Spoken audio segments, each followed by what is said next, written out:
Deep fakes. Are you familiar with that term? They become a growing threat online and tech companies are struggling to stop them. So what does that mean? What's a deep fake? That's the name given to videos that are manipulated to change their message or even who's in them.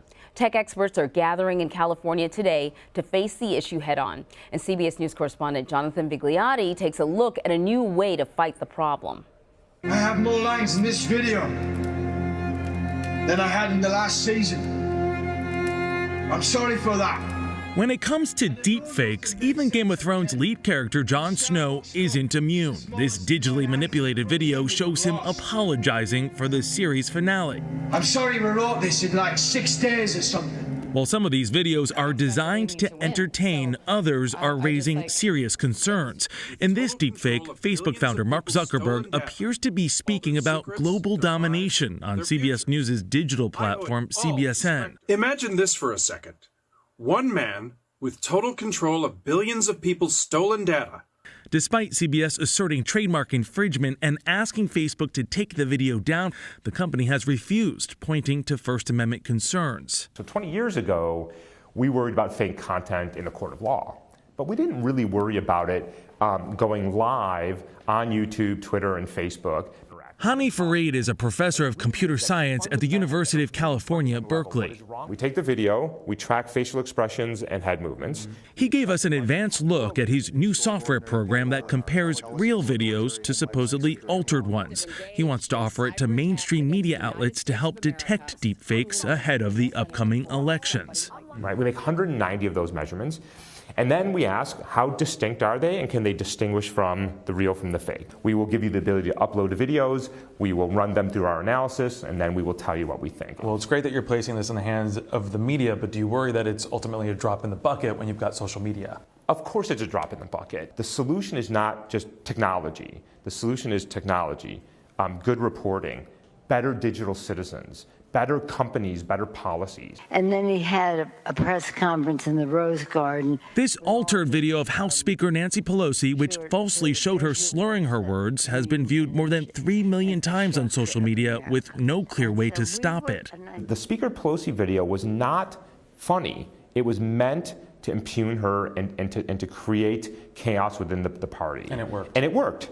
In a statement, Facebook tells CBS News, leading up to 2020, we know that combating misinformation is one of the most important things we can do.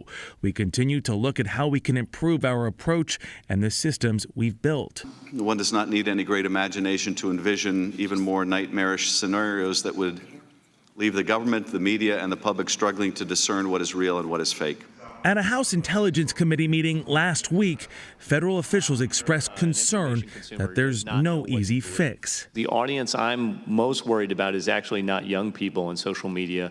It is the older generation who's come to this technology late. You could then have the president say anything you want. Do anything I want, right? Imagine the implications for fraud.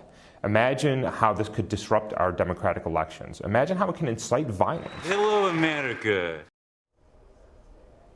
So joining me now is Cnet senior producer Dan Patterson. We were just talking about this a little bit, and I said, you know, it's my mom that I'm sort of concerned about because she's the one that's forwarded some of this stuff to me, and it's for her, it's not readily apparent that it's not the real thing. So we have this meeting coming up.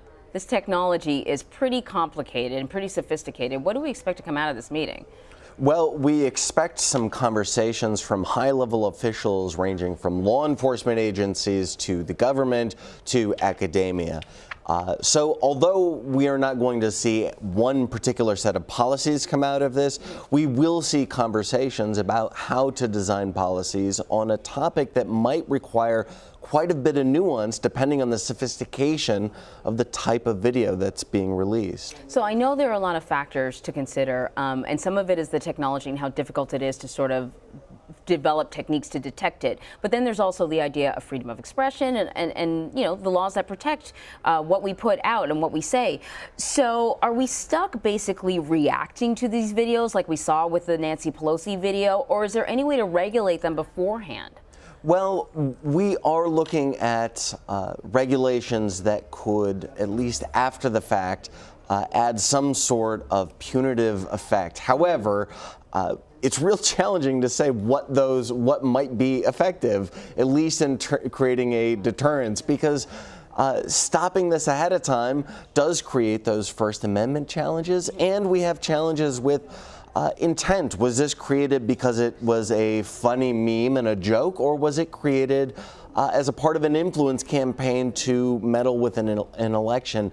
Those are the types of decisions regulators will have to wrestle with, and the technology challenges, of course, don't care about regulation. The technology will iterate and move far beyond our ability to regulate it pretty quickly. And I can't imagine, after something's been forwarded and shared millions and millions of times, how you follow the breadcrumbs back to find who the originator was to punish them, if there is a punishment. Well, and there can be no punishment, really, because all of us have the same types of filter bubbles. And when we encounter information, whether it is what we called fake news or false or misleading news stories or fake video content, it all preys upon trust.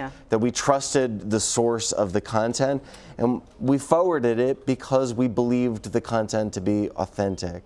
So it really preys upon, this is stuff that hits us in our human nature, right in the things we're vulnerable or most vulnerable. So often we're getting this stuff from acquaintances or friends that we already know, and so yeah, indeed, we do trust them. Let's talk about this new information, a new report out saying that, indicating that Russia tried to influence the recent European Union elections. I guess it's no surprise, right? Yeah, this is the playbook that Russia, as well as other nations, but in this case that Russia has followed many times in the past. They used topics that would be incendiary or divisive and then floated propaganda on social media. We call these influence campaigns, and Russia has become very good at launching influence campaigns. So I imagine there must be great concern over the upcoming UK election. When you talk about divisive issues, Brexit probably is, up there in the top 5, and this is a crucial election for the UK. Yeah, whether we are looking at fake videos or fake news, misinformation, propaganda campaigns aren't going away, and they aren't locked down to one nation in particular. So we are looking at this election, but we kind of expect what will happen. It's future elections that are really, when we see these advances in technology, we're kind of worried about. I know, because I think, every time regulators put together something to sort of protect the consumer, the technology gets better, it's harder and harder to keep up. Dan, thank you so much. Good to see you.